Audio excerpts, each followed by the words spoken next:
Bonjour à tous. Déjà, j'aimerais remercier chaleureusement France FinTech pour son super accueil et cette très belle opportunité. Je me présente donc du coup Vincent Coche, je suis cofondateur et CEO de Welly. Et aujourd'hui, j'aimerais vous parler d'un problème qui coûte 180 milliards de dollars aux entreprises chaque année. C'est énorme. Déjà, avant de rentrer dans le vif du sujet, j'aimerais vous poser 3 petites questions. Est-ce que déjà, à votre échelle, vous êtes capable de déterminer combien vous coûtent vos abonnements dans votre famille tous les mois? Ou même combien cela représente d'abonnements tout court? Ou même si vous avez la juste valeur du marché de ces abonnements-là?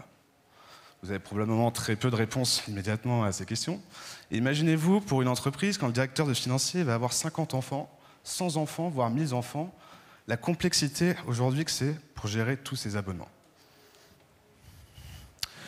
Aujourd'hui, en effet, on est dans un contexte où toutes les process d'entreprise sont décentralisés, puisqu'on veut pousser l'innovation, on veut responsabiliser les collaborateurs, mais on est dans un contexte où finalement, aujourd'hui, il n'existe pas de plateforme collaborative pour que les directeurs financiers puissent collaborer avec leurs équipes.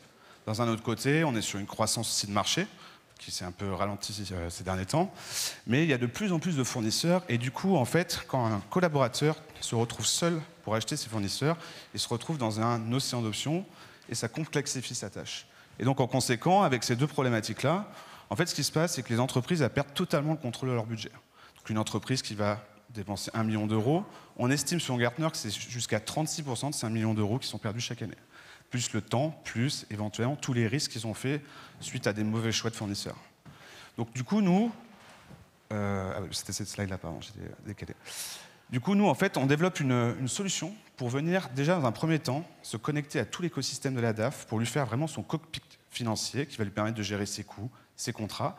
Mais surtout, dans un second temps, on va lui permettre de collaborer avec tous les acheteurs en interne, toutes les personnes qui gèrent des budgets, toutes les fonctions support, pour leur permettre de toujours faire les meilleurs choix et d'éviter de faire de nombreuses erreurs.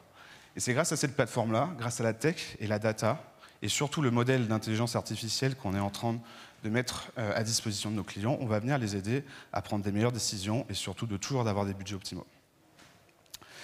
D'un point de vue marché, nous on a attaqué sur une verticale qui est très opaque, celle des software as a service, et surtout une verticale où on va identifier quelques concurrents.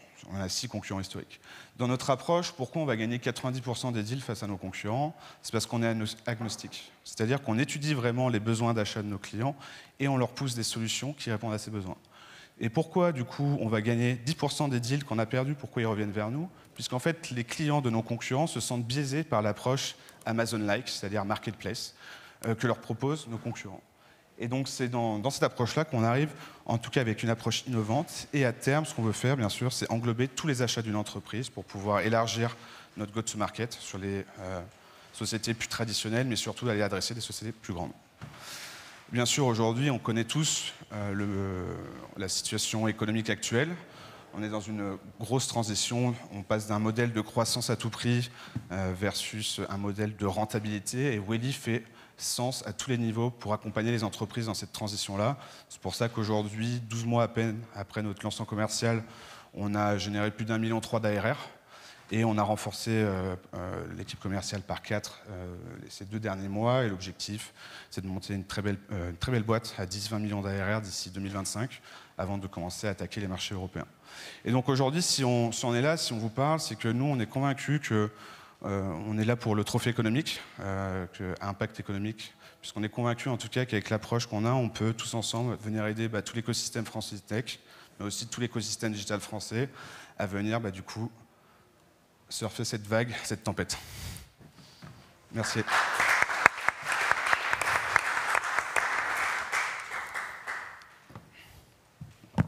Si vous avez des questions, avec grand plaisir. Merci pour le pitch, c'était très clair. J'ai une question sur la stratégie go-to-market. Bien sûr. Pouvez-vous nous en parler, quoi? À quel niveau, du coup? C'est juste stratégie de vente, comment vous attrapez vos clients Okay. Donc nous, on a démarré sur la verticale des sociétés plutôt digitalisées, donc scale-up, e-commerce, etc. Notre objectif, du coup, c'est de développer notre plateforme sur cette partie software.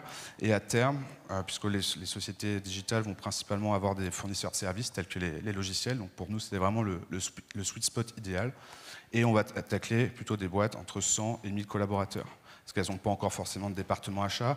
Donc on construit en fait le département achat avec eux pour ensuite, quand elles vont grandir, grandir avec elles. Après, du coup, dès lors qu'on aura vraiment adressé ce marché, on veut permettre à nos clients de gérer tous les achats d'une entreprise, parce qu'il n'y a pas juste du software dans une entreprise. Et donc à partir de là, on pourra commencer à adresser des sociétés beaucoup plus traditionnelles, des boîtes de services, ou voire même des sociétés qui vont avoir peut-être des achats de matériaux. Et bien sûr, le temps aussi qu'on développe notre plateforme et qu'on la perfectionne, après l'objectif c'est de venir adresser des sociétés beaucoup plus grandes, l'enterprise, avec une solution plus complète et qu'on pourra mettre à disposition d'acheteurs pour venir remplacer des outils comme Evalua, etc. Et après, en structure de vente, on a du sales B2B traditionnel avec BDR, Closer. Bon. Ouais. Comment ? On les facture. Alors nous, on est agnostique, donc comme à l'inverse des marketplaces, on ne prend pas de rétro-commission sur les deals qu'on va permettre d'apporter à nos clients et aux éditeurs. Et du coup, en fait, on a un abonnement annuel. C'est un coût de plateforme sur lequel ils peuvent faire toute leur gestion, les directeurs financiers, mais surtout, ils peuvent collaborer avec leurs équipes. Et on apporte du coup toute la data et l'expertise qu'on mutualise et qu'on leur met à disposition pour leur permettre de faire aussi également des bons choix. Parce qu'on a un aspect aussi très communautaire sur notre plateforme où les clients partagent leurs données pour pouvoir se conseiller dans leurs choix, etc. Et même pouvoir se contacter pour se demander des infos, des conseils, etc. Donc c'est un simple abonnement annuel via Upfront. Bonjour, j'ai une autre petite question. Ouais. Vous avez parlé d'avoir 6 concurrents sur votre marché, peut-être indirect ou direct. Je voulais savoir quelle était leur taille, parce que je ne suis pas un expert sur ce marché. Ouais. Et de deux, qu'est-ce qui les empêche aujourd'hui? Vous avez parlé d'un élément différenciant sur la marketplace, alors que vous connectez directement, vous, avec plusieurs fournisseurs. Qu'est-ce qui les empêche de faire ça à l'instant T? Concrètement, ouais. En termes de concurrence, donc on va avoir 3 acteurs aux US et 3 acteurs en Europe. C'est assez partagé. Ce qui est intéressant, c'est qu'on ne fait pas des achats aux US comme en Europe, ce qui met vraiment une barrière, en tout cas, aux acteurs américains qui ont forcément beaucoup plus levé.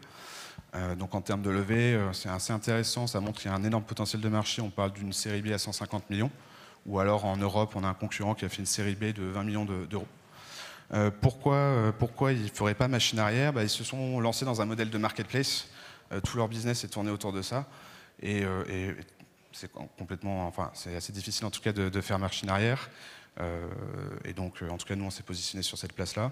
Mais en tout cas, ce qui est intéressant, c'est de voir toutes ces concurrences qui prend place. Ça montre qu'il y a vraiment un beau potentiel de marché. Et nous, en tout cas, on est ravis d'être là. Merci beaucoup.